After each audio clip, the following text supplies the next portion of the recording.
everyone. Welcome back inside Centura Health Training Center for another episode of Broncos Now. As always, I'm your host, Sydney Jones. And coming up on today's episode, the Broncos welcome the Los Angeles Rams to town for their first joint practice. So we'll hear from head coach Sean Payton, quarterback Russell Wilson, and cornerback Pat Surtain as they discussed how the day went. All that and more coming up.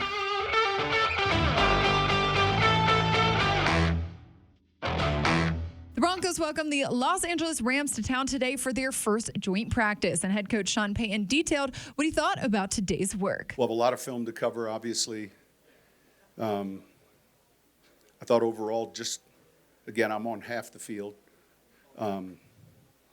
We got two real good special team periods done, and then quite a bit of teamwork with a 7-on-7, finished with a 2-minute drill. I would say, I don't want to guess how many plays, but a lot of plays run in a pretty short period of time. I thought both teams handled it really well. We also heard from quarterback Russell Wilson today as he discussed what he likes about these joint practices. It's great to, go against another great team. It's for them to come out here and let's get that work. We always go against each other and we make it competitive as possible, but to go against another team, obviously I've played the Rams a bunch and just been around those guys a bunch and a lot of great coaches and players and everything else. But it's also great for us players to just wake up in the morning and know that, hey, we got a little competition today. Let's get after it. So that was great. And according to Sean Payton, these joint practices are so valuable for players that are competing for roster spots. You get different looks. So you get used to your own team, your own defense, your own offense, and you get a whole new set of formations, defensive fronts. Obviously, you get a whole new set of players that do things differently. In a game, you're going to get things that maybe you haven't covered. And today I'm sure we're going to look at plays, both sides of the ball, that we haven't seen because either our offense doesn't run them or our defense doesn't play it. But I think that variety is important. And then it also allows you, these are huge reps for so many players that are competing for roster spots. So these practice snaps are invaluable. This would be like a preseason game, really, when you look at the snaps. Plus, cornerback Pat Surtain also talked about the joint practice today and the challenges that the Rams offense presented. It's pretty cool going against another team instead of hurting each other, Just joking. But, I think it's just good work, good competition. Just seeing different things schematically against different teams. Yeah, a lot of shifts, a lot of motions, a lot of pre-snap motions, And us as a defense, we really got to focus on and hone in on communicating, our eyes, leverage, little things like that against the offense, like that does a lot of those things. So, that's the main thing we got to work on, just pre-snap communication and eyes and leverage. So Russell Wilson also detailed whether he thinks the team gets more out of these joint practices than preseason games. I think both matter. I think anytime you step between the white lines, whether it's a walkthrough practice, a game, you should have the same mentality, and that's to get better every day. And we're looking for incremental gains every day, just having gratitude to play the game that we love, knowing that you get to do it with your teammates and get better. And we know we're all fighting for one thing. And, we want to be able to win the West. And we want to be able to also, go to the playoffs and win the whole thing. That's our mentality. But it takes a lot of hard work. It takes a lot of practice. It takes a lot of time.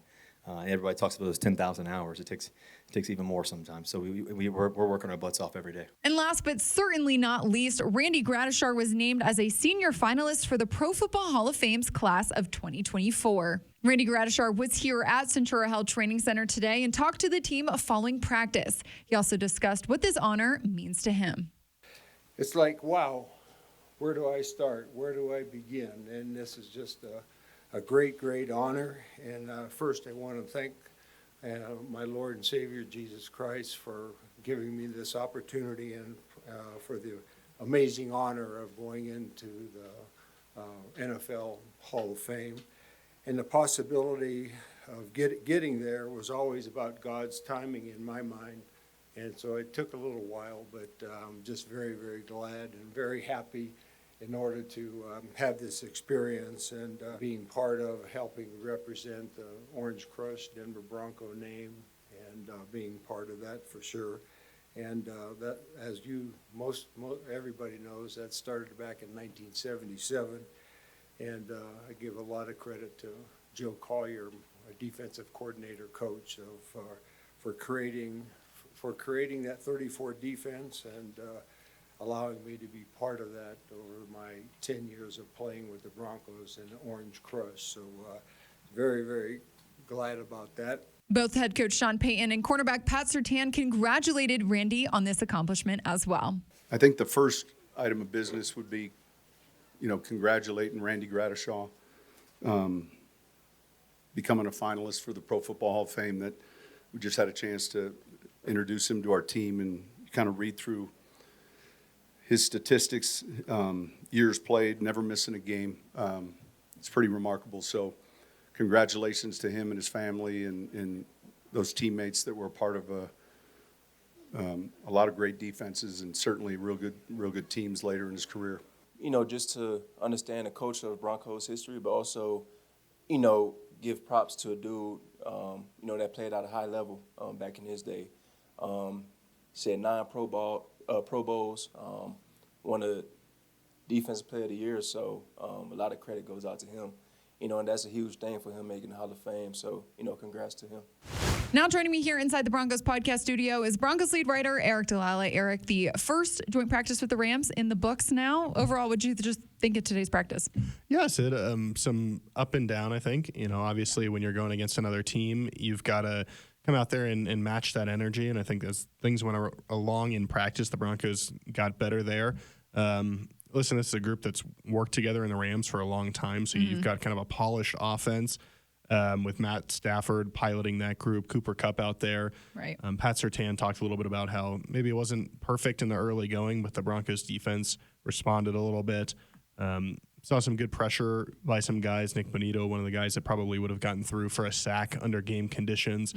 And then on the other side of the field, I think from an offensive standpoint, there were plays, and especially in the move the ball periods later in practice, the Broncos offense held its own, did a decent job there. It wasn't one-sided, I don't think, in either direction. The biggest thing will be how do you respond the next day, which is what Sean Payton talked about and said. He was over on the offensive field and said, hey, I did see too many pre-snap penalties, too many penalties in general. So as he goes back and watches the film, it's all about how does Thursday compare to Wednesday's work. But there were some highlights. Said Cortland Sutton caught a nice touchdown pass during 7-on-7. Alberto was all over the place. So some guys certainly made some plays. Eric, you mentioned, Alberto Cuebanom. We haven't really talked a lot about him this training camp. I know head coach Sean Payton said he's had a really good week. What have you just seen from him, as training camp and preseason has progressed? Yeah, he's a guy that obviously has the talent, right? And he's flashed. I think it's about consistency. He's a guy that's going into a pivotal role, pivotal year in his career. And the way the depth chart is stacked up right now, he's obviously a little bit farther down than he would probably like to be. It's about taking advantage of this week and these opportunities and showing, hey, I can be a guy that can contribute to this football team. Sean Payton talked about that in general, that guys know what's at stake. You don't have to say a whole lot when you get to within a week of roster cutdowns, but Alberto is certainly a guy that we know has talent, and now it's just, how does he fit into the overall picture and where do they view him within that tight end group? But you're right. Sean Payton did say he's had a nice stretch here. Yeah. Eric, when you look at these joint practices, how beneficial do you think they are in comparison to some, the preseason games, especially for the first team units? Yeah, huge. I mean, you just get way more reps. And it's even far more beneficial than any normal practice, because you watch a normal practice out here, the ones might get 4 reps, and then the 2s will get 4 reps, and 3s will get the same number, and then boom, you move on to the next period. Whereas you're watching them out there, and the 2s and 3s are still getting work, but they're just running through plays, and guys are getting a lot more action, a lot more snaps, because you've got the Rams offense and the Broncos defense on one field, and the vice versa on the other field, and so you're just getting a lot more work. You get to see different skill sets from guys, different talent profiles, and then from a schematic standpoint, it's entirely different as well. So that's beneficial, I think, to this team and the work they can get in, especially when you say, okay, well, Russell Wilson, for example, plays 20 snaps the first game. He plays, 13 snaps, I believe, the second game. Yeah. May play 1 series at most in this game. And so he's just getting way more work. And Sean Payton even said, hey, we saw some guys get a little bit tired out there because it's more plays than you would play in a normal game. Right. But it just kind of gives you another way to evaluate, and it's no one practice or one game I don't think is going to decide who makes the roster and who doesn't. It's about the whole body of work, and this is just another example of a way that the Broncos can get some information on these guys. Eric, you kind of touched on this earlier, but looking ahead to tomorrow, what are you going to be looking for, for this offense, for this defense? Yeah, it's about how you respond from today's practice. And again, it's not like the Broncos were demolished out there or anything. I do think there were times when the Rams got the better of the Broncos, and there were times when the Broncos got the better of the Rams. It was back and forth, but how do you both teams are going to say, okay, we got to come out better than we were yesterday. And so how do you stack up tomorrow? What's the energy like? What's the effort like? Defensively, are things a little tighter in terms of assignment and those coverages? We heard Pat Surtain talked about reading those keys and being on just kind of at that highest level that you can be. So are they able to do that defensively? And then offensively, can you string together drives? Can you avoid the drops that we saw some guys struggle with on this Wednesday? Those are the pre-snap penalties. Can you get rid of those? Those are the things that you want to see improve. And part of that is, again, mental and a focus thing and an effort thing. And so I'll be interested to see how the team responds, because in a vacuum, I think it's really hard to evaluate one joint practice. Definitely. When you have a second one to compare it with, it becomes a lot easier to say, okay, did the Broncos improve? Did they take a step backwards? Was it about the same? And this is kind of where they're at right now. Those things become a lot more clear when you see that second day. Definitely. Well, Eric, in other news, we heard from Randy Gradishar earlier in the show, as he was named a senior finalist for the Pro Football Hall of Fame class of 2024. I mean, so deserving, right? It was great to hear from him. Yeah, great to hear from him. Obviously, a former Defensive Player of the Year, 9 Pro Bowls. This is a guy who should have been in a long time ago and will still have one more step to go. He's one of 3 senior finalists, have to be approved by the whole selection committee, early next year for next year's class. So hopefully he takes that final step. It's not quite a rubber stamp, but you feel good about his chances there. But a really good football player in his own right. And then the fact of the matter is the Broncos had nobody from that 1977 team in the Hall of Fame. And I think that I saw a stat that every team that has made a Super Bowl up to 2003, I believe, has at least one representative in the Hall of Fame. And so that Super Bowl team, the Orange Crush defense, it was just a huge omission that nobody from that team was represented in Canton. That's surprising. Randy Gradishar not only represents himself and all the great things he did and the heck of a football player he was, but all of his teammates and all those great guys that made up the Orange Crush defense. So certainly a really exciting day for him and for the organization. Certainly exciting for him, for the Denver Broncos organization as well. Congratulations to him. And Eric, really appreciate you joining the show today. You got it, Sid. Well, that'll do it for today's episode of Broncos Now, Broncos Country. I'll meet you right back here on the Broncos Podcast Network and YouTube for another episode tomorrow. I'll see you all then.